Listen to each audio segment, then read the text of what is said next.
सैनिक कमी केले ते बी भरा, देशाच्या सुरक्षतेले हाय अलर्टवर ठेवा, जम्मू काश्मीर सारख्या हाय प्रोफाईल ठीक आहे आणि सिक्युरिटीनं अति महत्त्वाच्या असणाऱ्या राज्यामध्ये जिथं पर्यटक लोक भारतभरातून व्हिजिट करतात तिथं कमीत कमी ठीक आहे AK-47 घेऊन भारताचे इंडियन आर्मीचे जवान त्याच्या सुरक्षतेसाठी ठेवा, जसं तुम्ही अमरनाथ यात्रेच्या वेळेस ठेवता ठीक आहे, वैष्णोदेवी मंदिराच्या तिथे ठेवता, तर जिथं पर्यटक जाते तिथंही ठेवा असं माझं म्हणणं आहे।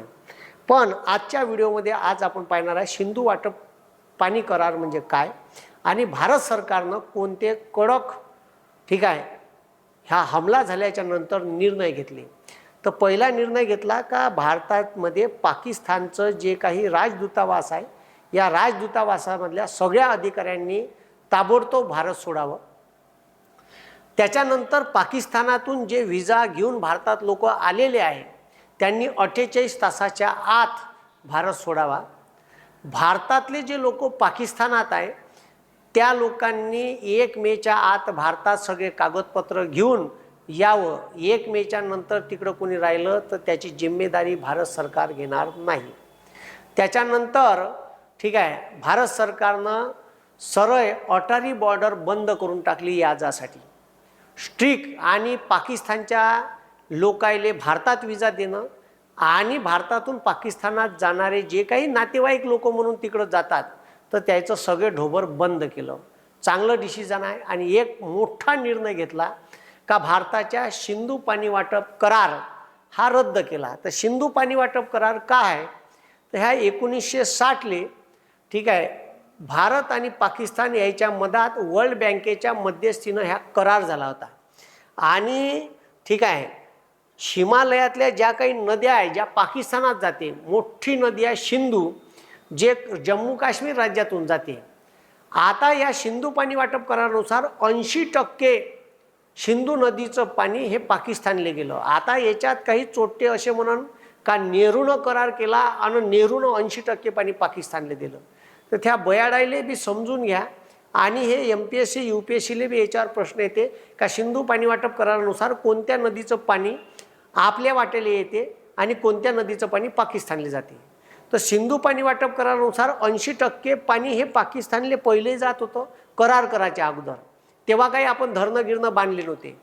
पण तो भाग एवढा दुर्गम आहे ज्या जम्मू काश्मीरमधून ह्या नद्या जाते तर तिथं आपल्याला धरण जरी बांधले तर त्या पाण्याचा फायदा आपल्याला घेता येत नाही।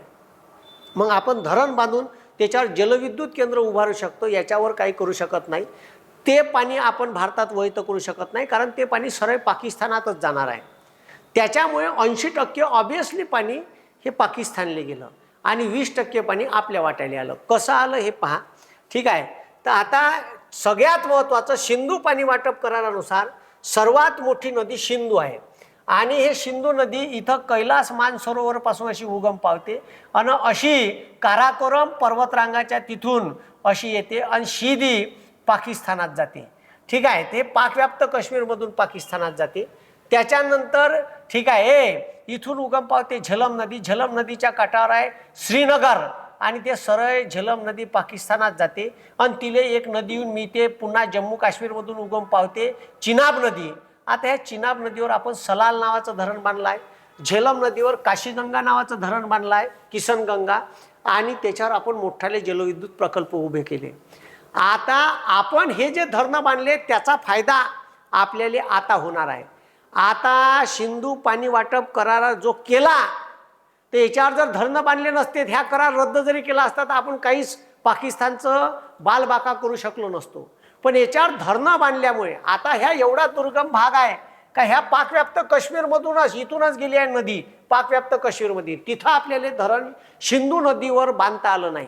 पण सिंधू नदीले जे महत्त्वपूर्ण पाणी पुरवणाऱ्या 2 नद्या आहे तर सिंधू पाणी वाटप करारानुसार पहिले हे समजून घ्या का कोणत्या नदीचं पाणी कोणाकोणाला जाणार आहे। आता लक्ष द्या, सिंधू पाणी वाटप करारानुसार ठीक आहे हा करार 19 सप्टेंबर 1960ले भारताचे पंतप्रधान पंडित जवाहरलाल नेहरू आणि अयूब खान यांच्या मधात ठीक आहे वर्ल्ड बँकेच्या IBRD ठीक आहे IBRD international bank of reconstruction and डेव्हलपमेंटच्या मध्यस्थीने झाला। 6 नद्याचं पाणी वाटप ठरलं ठीक आहे। भारताले एकूण पाण्याच्या 20% पाणी भेटन आणि ज्या पूर्वेकडल्या नद्या आहेत त्या भारताले. आता भारताले ठीक आहे पाणी कोणत्या नदीचं हे बाबे हे छोटे इकडे लक्ष द्या पुट्टो. ठीक आहे, हे रावी नदी. तर या रावी नदीचं पाणी भारताला भेटणार आहे. हे जे रावी नदी आहे हे चिनाबले जाऊन मिळते आणि मग चिनाब सतलजला जाऊन मिळते आणि सतलज सिंधू नदीला जाऊन मिळते. पण रावी त्याच्यानंतर बियास आणि इथून कैलास मानसरोवर पासून आली सतलज नदी. हे सतलज नदी आली. हे सतलज नदी भारताचे जे हरित क्रांती केली, या हरित क्रांतीत या नदीनं मोठं योगदान दिलं आहे सतलज नदीनं. सतलज नदी कैलास मानसरोवर पाशी तिबेटमध्ये उगम पावली आणि भारतात आली. भारतात हिमाचल प्रदेश आणि पंजाब राज्यातून ती गेली. त्याच्यावर दोन मोठे धरण आहे, भाकरा आणि नानगल. आणि तिसरं धरण इले जिथं बियास मिळते इथं हरिके नावाचं धरण आहे. आणि इथून बंद्या राजस्थानले या वायवंटाले सुजलाम सुफलाम करणारा भारताचा सगळ्यात मोठा कॅनल इंदिरा गांधी कॅनल आहे. ठीक आहे, इथं बियास नदी सतलज लिहून मिळते, तिथं एक धरण आहे. दोन धरण मोठाले, भारतातला सर्वात मोठा बहुउद्देशीय प्रोजेक्ट. एकाच धरणातून अनेक उद्देश. मच्छीमार धरण बांधले का त्याच्यात मासव्या सोडायच्या, त्याचं टेंडर इकाचं, धरणाचं पाणी अडून ते पाणी ठीक आहे टर्बाईनवर टाकायचं, जलविद्युत तयार करायची. त्याच्यानंतर वारंवार या नद्याला पूर आल्यामुळे पूर येत, पूर नियंत्रण बंद झालं. नदीच्या पात्रात मावते तेवढं पाणी ठीक आहे गेट उघडून सोडता येते, त्याच्यामुळे पुरावर कंट्रोल झाला. पाणी अडवल्यामुळे हे पाणी बाजूच्या आजूबाजूच्या इंडस्ट्रियल एरियाला देता आलं, तर इंडस्ट्रियल ग्रोथ झाली. त्याच्यानंतर आजूबाजूच्या शहराले हे पाणी जे आहे हे पाणी आपण आजूबाजूच्या शहराले आपण पिण्यासाठी दिलं. आणि पंजाब हरियाणामध्ये 90% क्षेत्र जलसिंचनाखाली आलं. हे केवळ भाकरा नांगल या धरणामुळे. तर सिंधूच्या पाण्यावर, बियाच्या पाण्यावर आणि रावीच्या पाण्यावर आपला 100% हक्क आहे. ठीक आहे, मग आता लक्ष द्या. त्याच्यानंतर ठीक आहे, त्याच्यानंतर या कैलास मानसरोवर पासून इथून गेली ठीक आहे, इथून गेली सिंधू नदी. हे काराकोरम ठीक आहे आणि झास्कर पर्वतरांगाच्या मधातून